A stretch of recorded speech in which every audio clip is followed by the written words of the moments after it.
बिस्मिल्लाहिर्रहमानिर्रहीम। अस्सलाम वालेकुम नाज़रीन, आज की वीडियो में हम आपको कुछ बड़े इंकशाफात बताएंगे, कुछ अंदर की खबरें बताएंगे, फिर आपको ये बताएंगे कि NSC मीटिंग में क्या हुआ और अब इम्पोर्टेड हुकूमत इमरान खान और PTI रहनुमाओं के ख़िलाफ़ क्या करने जा रही है। इसके अलावा सच बोलने वालों के ख़िलाफ़ क्या होने जा रहा है और इनको लाने वालों ने भी ये फ़ैसला कर लिया है कि कुछ भी हो जाए अब इन्हें ही चला कर छोड़ना है। इमरान खान को सबक सिखाना है और इस कंपनी को चलाना है, क्योंकि इसे हम लाए हैं और अगर ये ना चली तो इससे हमारी बदनामी होगी। तो सारी डिटेल्स आपके सामने रखते हैं। उससे पहले अगर अभी तक आपने हमारा चैनल सच TV सब्सक्राइब नहीं किया तो इसे अभी सब्सक्राइब करें और बेल आइकन पर क्लिक करें ताकि हमारी आने वाली वीडियोस आपको वक्त पर मिलती रहें। नाजरीन, मेजर अदील राजा को तो आप जानते होंगे, वो आजकल बड़ी अंदर की खबरें बताते हैं। अब वो खबरें झूठ होती हैं या सच होती हैं वो हम नहीं जानते, लेकिन हम आपको ये बता सकते हैं कि मेजर अदील राजा ने क्या बताया।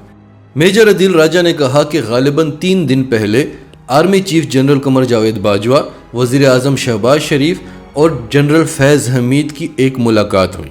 उस मुलाकात में शहबाज शरीफ ने जनरल फैज़ हमीद से कहा कि अगर आप ये समझते हैं कि हम ये चाहते थे कि आप DGISI न रहें या आप आर्मी चीफ न रहें तो ये आपकी गलत फहमी है।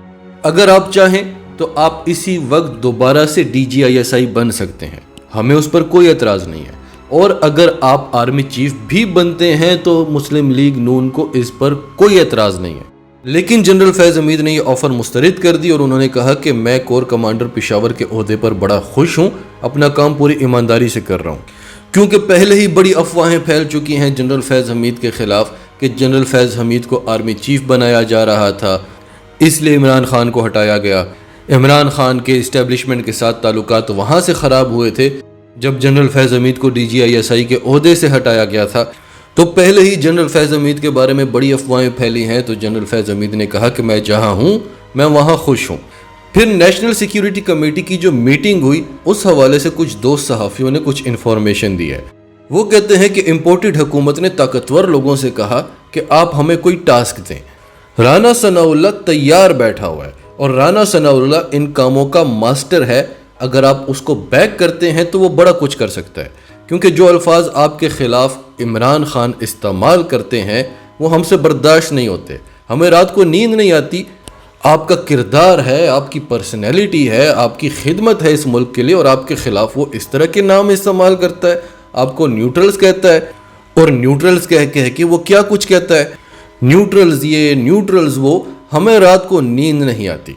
तो इम्पोर्टेड हुकूमत को जवाब क्या मिला कि आप हमारी फ़िक्र न करें, आप इस सदमे को साइड पर रखें, वो सारे मामलात हम खुद देख लेंगे। आप रात को सुकून से सोया करें, क्योंकि आप रात को सोते नहीं हैं, आपको नींद नहीं आती, इसलिए सुबह आपसे काम नहीं होता।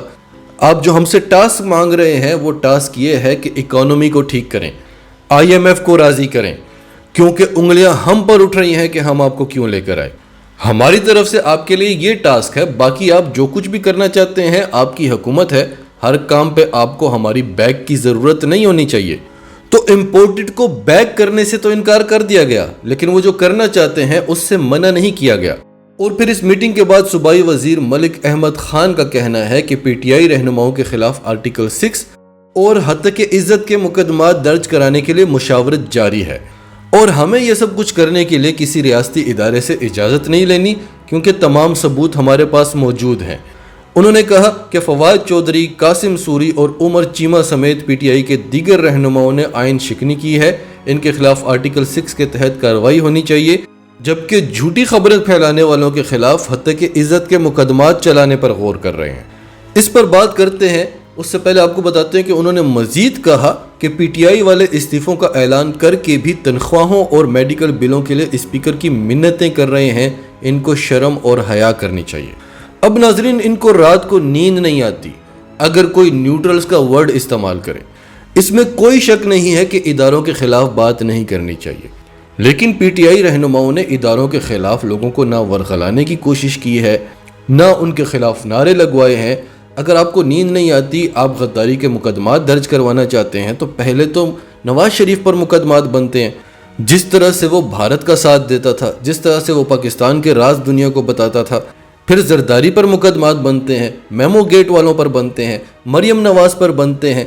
वो जो नारे लगवाती थी कि ये जो दहशत गर्दी है इसके पीछे वर्दी है, ایاز صادق پر بنتے ہیں جو کہتے تھے کہ ہمارے آرمی چیف کی ٹانگیں کانپ رہی تھیں، پھر آ جاتے ہیں کہ جو جھوٹی خبریں پھیلاتے ہیں، یعنی وہ صحافی جو ان سے لفافے نہیں لے رہے، وہ یوٹیوبرز جو ان کے خلاف بات کرتے ہیں، وہ میڈیا چینلز وغیرہ وغیرہ۔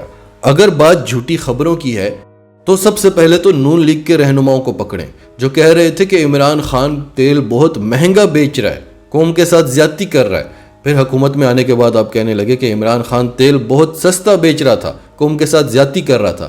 کیا آپ نے معافی مانگی؟ کیا آپ کو جھوٹی خبر پھیلانے پر پکڑا گیا کہ آپ نے عوام کو گمراہ کیا، ایک ایماندار لیڈر کے خلاف کرنے کی کوشش کی، اور پھر وہ سب کچھ ہوا جس کی وجہ سے آج پاکستان اس حال میں ہے جو 6% کی شرح سے ترقی کر رہا تھا۔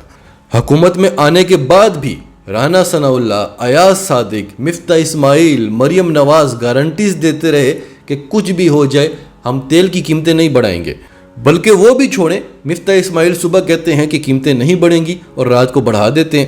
تو پکڑیں، لیکن انہیں ہی پکڑیں جو واقعی میں جھوٹی خبریں پھیلاتے ہیں۔